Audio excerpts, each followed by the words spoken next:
Assalamualaikum warahmatullahi wabarakatuh. Perkenalkan, nama saya Naufal Abrori, NIM 216 dari kelas Basis Data 4E.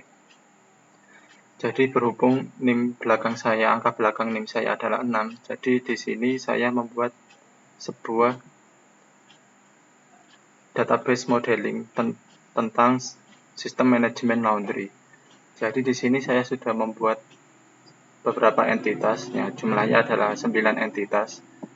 Ada karyawan, ada shift jaga, ada petugas, ada transaksi, ada pelanggan, ada laundry story, ada barang, dan ada juga jenis cuci. Nah, di sini saya akan menjelaskannya satu persatu. Mungkin pertama saya akan menjelaskan di entitas karyawan. Jadi di entitas karyawan ini saya membuat beberapa atribut seperti ID karyawan sebagai primary key atau unique identifier atau UID, dan ada atribut nama karyawan juga, ada nomor telepon, ada alamat, dan jenis kelamin. Nah, saya akan tampilkan. Nah, ID karyawan itu sebagai primary key atau UID dengan keyword datanya adalah integer. Ada karyawan, varchar, nomor telepon integer, alamat string, dan jenis kelamin varchar. Kemudian ke entitas shift jaga, petugas dulu mungkin. Nah, petugas ini ada ID petugas dengan sebagai primary key atau unique identifier dengan opsionalisasi itu mandatory. Jadi ini pertama yang di karyawan ini semua opsionalisasinya itu saya beri mandatory atau wajib diisi. Kemudian di nama petugas ini mungkin ada sedikit kesalahan di nama petugasnya, harusnya itu mandatory. Nah, seperti itu. Kemudian di shift jaga ini ada tanggal sebagai primary key atau UID dan mandatory, dia sebagai mandatory, dan jam masuk dan jam selesai. Nah, di tanggal ini dia itu primary UID dengan data tipenya itu date atau tanggal. Kemudian ada jam masuk itu time step, kemudian jam selesai itu time step juga. Kemudian ada pelanggan ini, ada atributnya, ada ID pelanggan sebagai primary key, kemudian ada nama pelanggan, nomor telepon, alamat, dan jenis kelamin. Dan kesemuanya itu opsionalisasinya itu saya beri mandatory. Kemudian ada ke transaksi dulu. Di transaksi ini saya membuat ID transaksi sebagai primary key dan total tarif. Dan ada ini laundry story ini sebagai historical data. Nah, ada tanggal masuk ini sebagai primary key dan dia opsionalisasinya itu mandatory, wajib diisi. Sedangkan yang tanggal keluar ini mandatorinya itu opsionalisasinya itu opsional. Jadi dia itu bisa tidak diisi karena tanggal keluar itu belum tentu terjadi gitu. Kemudian ada juga barang. Nah, di barang ini ada ID barang sebagai primary key dan nama barang sebagai opsionalisasinya itu mandatory. Kemudian di jenis cuci ini, nah di entitas jenis cuci ini saya juga membuat dua buah subtype. Jadi jenis cuci ini sebagai supertype dan ada subtype dengan yang namanya itu satuan dan kiloan. Jadi di jenis cuci ini dia memiliki atribut ID jenis itu sebagai primary key. Kemudian skema tarif dengan opsionalisasinya itu mandatory. Kemudian ada satuan ini. Nah, satuan dan kiloan itu yang membedakan. Ya, misalnya itu jika di laundry itu satuan itu jumlah barangnya atau jumlah pakaian yang sedang dicuci. Sedangkan kiloan itu mungkin jenis cucinya itu dia memilih berapa berat atau berapa kilo itu. Misalnya 1 kilo, 1,5 kilo, atau 2 kilo. Bahkan satuan itu dihitungnya itu berat berdasarkan jumlah barang yang dicuci itu. Kemudian lanjut ke relasinya. Mungkin yang pertama itu pelanggan dulu. Nah, awalnya itu pelanggan sebelum ada historical data itu pelanggan itu berelasi dengan transaksi. Nah, relasinya itu many to many. Nah, berdasarkan PPT atau slide yang Bapak bagikan itu, cara untuk mengatasi many to many itu dengan cara intersection entity. Nah, di sini saya membuat sebuah entitas baru namanya laundry story yang juga sebagai historical data. Jadi pelanggan dan historical data ini mempunyai relasi one to many. Dengan di many ini terdapat direct relationship. Artinya primary key yang ada di pelanggan ini nanti akan masuk juga ke entitas laundry history. Nah, ini membacanya itu dia memilih relasi yang namanya melakukan. Jadi satu pelanggan itu bisa melakukan minimal satu laundry story dan maksimal banyak laundry history. Sedangkan kalau membacanya dari laundry story itu satu laundry story itu minimal mungkin tidak dilakukan oleh 0 pelanggan dan maksimal dilakukan oleh 1 pelanggan. Kemudian laundry story dan transaksi. Jadi di laundry story ini relasinya itu one to many. Jadi membacanya itu satu transaksi itu minimal melakukan satu laundry story dan maksimal banyak laundry history. Kemudian ini relasinya one to many dengan direct relationship ini ada di laundry story. Kemudian kita lanjut ke mungkin karyawan dan shift jaga. Ini shift jaga itu sebagai change time atau modeling time. Nah, kalau yang tadi laundry history ini sebagai historical data. Jadi saya membuat shift jaga ini mungkin terdapat dalam satu toko laundry itu atau dalam satu perusahaan laundry itu mungkin terdapat banyak karyawan. Nah, tentunya karyawan itu jika bekerja itu pasti shift. Jadi tidak melulu dia melakukan dari jam awal terbukanya toko sampai selesai itu mungkin saja iya atau mungkin saja tidak. Nah, di sini saya membuat shift jaga itu ada tanggalnya dan jam masuk dan jam selesainya karyawan bekerja sebagai petugas menjaga laundry. Jadi di sini karyawan dan shift jaga itu relasinya one to many dengan ada direct relationship di shift jaga.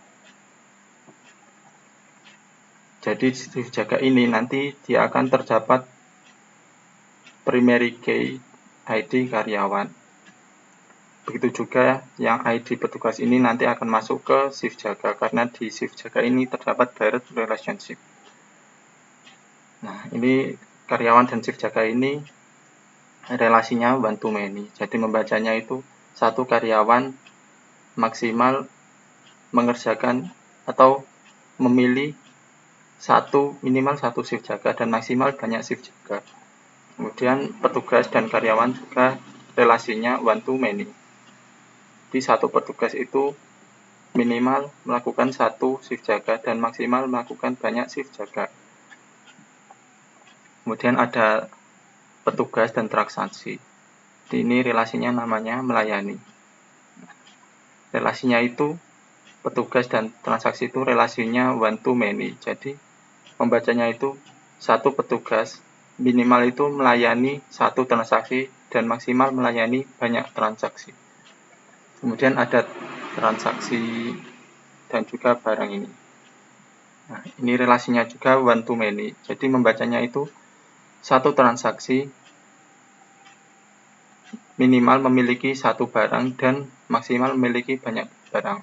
Jadi artinya itu ketika kita melakukan transaksi laundry itu, paling tidak kita mempunyai satu barang yang kita laundrykan dan maksimalkan banyak barang.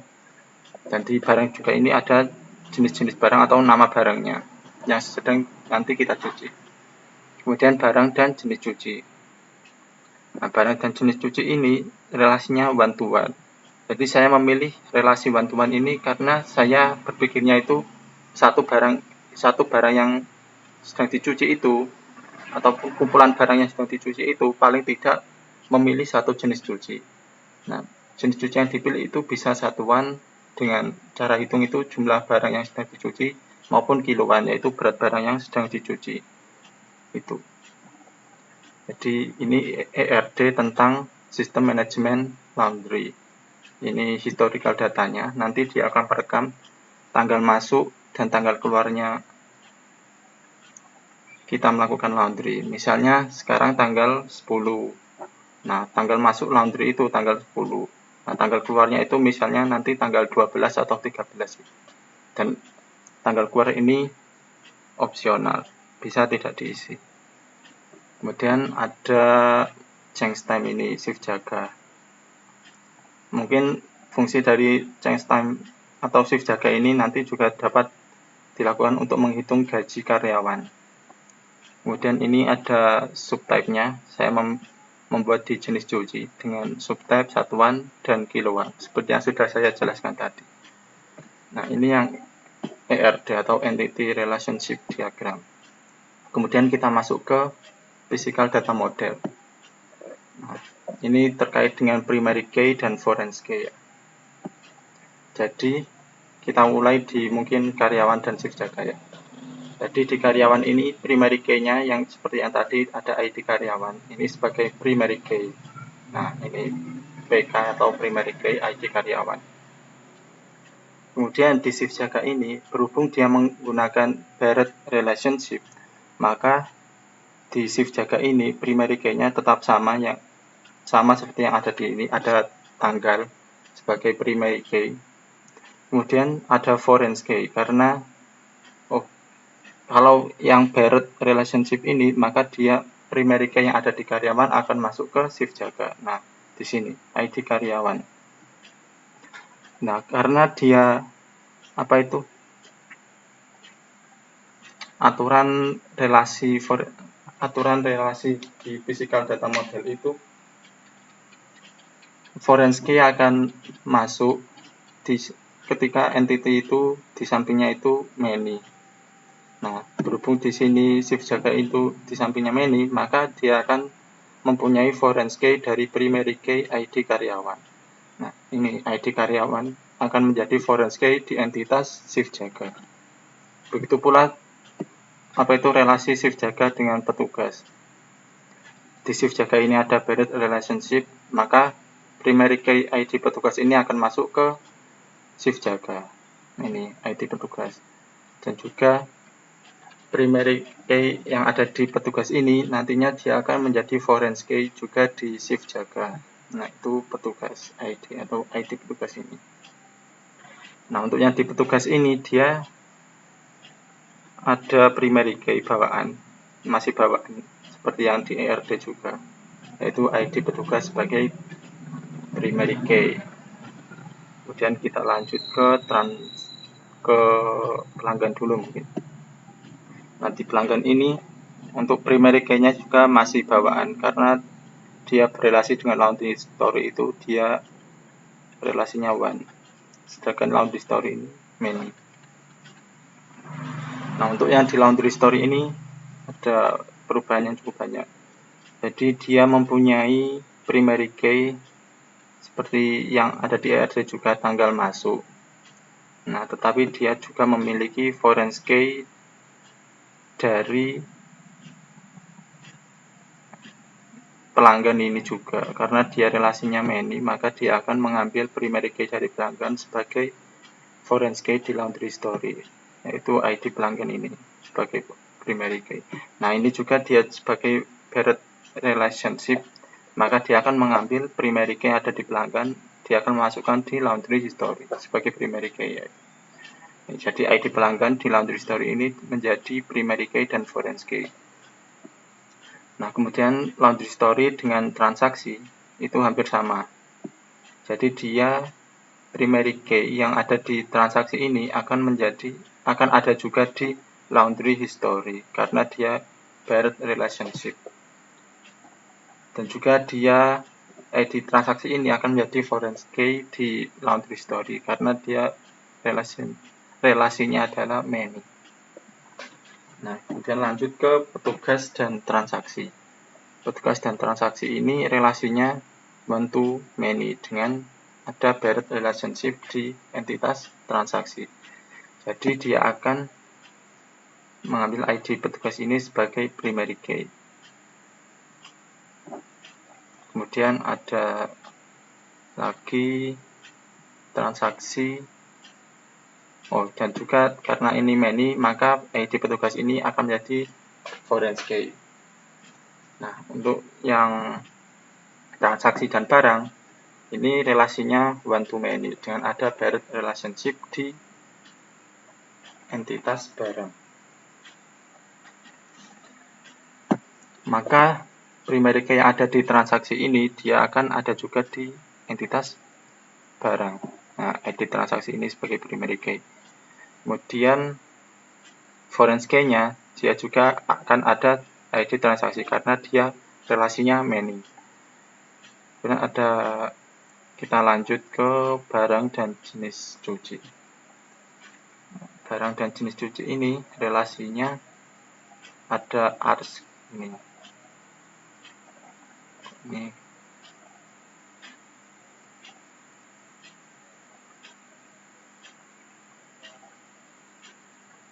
Nah, barang dan jenis cuci ini relasinya one to many dengan ada paired relationship di entitas cuci. Maka primary key yang ada di ID barang ini akan menjadi foreign key karena dia mempunyai relasi many. Nah, karena dia ini memiliki args, maka bukan begitu. Karena di barang ini ada juga ID transaksi sebagai primary key, maka di jenis cuci juga ada ID transaksi, tapi sebagai foreign key karena dia relasinya many. Kemudian ini, jenis cuci kan tadi di ER diagram terdapat dua subtype, yaitu satuan dan kiloan. Nah, ini satuan mempunyai ID jenis itu sebagai primary key dan foreign key karena di jenis cuci ID jenis ini sebagai primary key dan jenis cuci itu entitasnya sebagai supertype. Maka di satuan ini dia mempunyai primary key dan foreign key ID jenis. Begitu pula yang di kiloan, dia juga mempunyai primary key dan foreign key dari ID jenis. Nah, mungkin itu sekian presentasi dari saya tentang sistem manajemen laundry. Nah, ini untuk yang ER diagram, kemudian ini untuk physical data model. Mungkin sekian dari saya, dan saya mohon maaf apabila ada kekurangan dan mungkin webcam saya ini sedikit burik. Jadi mohon dimaklumi. Sekian dari saya. Wassalamualaikum warahmatullahi wabarakatuh.